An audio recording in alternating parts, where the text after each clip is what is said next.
Vas je zapustila žena, vam je socialno vzelo otroke in od vas odšel še pes, ker imajo pri sosedu boljšo hrano. Potem je danes dober dan za blues. Kot sem vam obljubil včeraj, bomo danes obravnavali tako imenovane modre ali blue note. To so note, ki dajo blues pentatoniki tisti poseben okus po bluesu.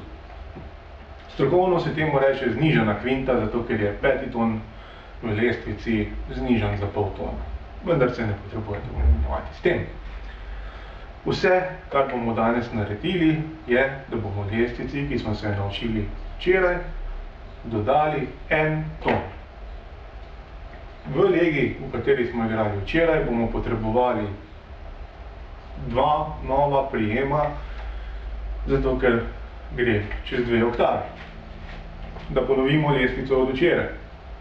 1, 4, 1, 3, 1, 3, 1, 3, 1, 4, 1, 4.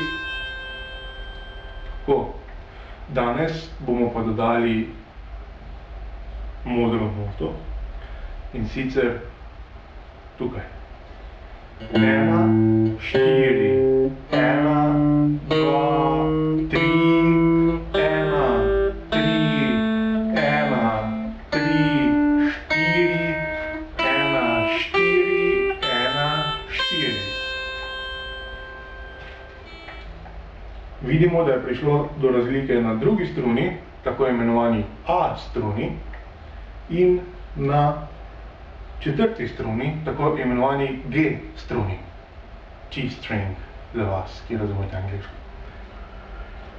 Ton, ki smo ga dodali, bom sedaj v lestvici zaigral poudarjeno in slišali boste, da je to tista aroma bluesa, ki daje posebno atmosfero vaši žalosti in mentalni neuravnovešenosti.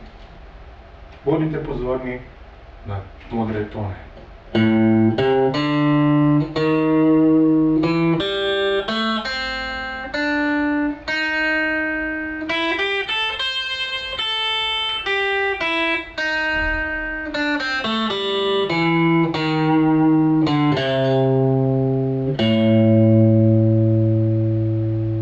Tako, to je vse.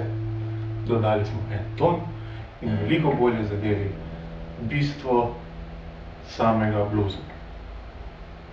Sedaj bomo poskusili, kako to zveni, če standardno blues spremljavo. Spremljavo bom uporabil isto kot včeraj, ki sem jo posnel sam, vi pa uporabite tisto, ki se nahaja v linku pod videom z YouTubea, ker je veliko boljša. Ima tudi Hammond orgle.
Ste morda opazili, sem danes uporabljal nekoliko razširjeno lestvico, ki se jo bomo naučili v prihodnjih dneh.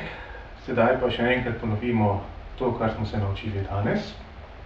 Torej blues pentatonično lestvico z znižano kvinto oziroma s tako imenovanimi modrimi toni.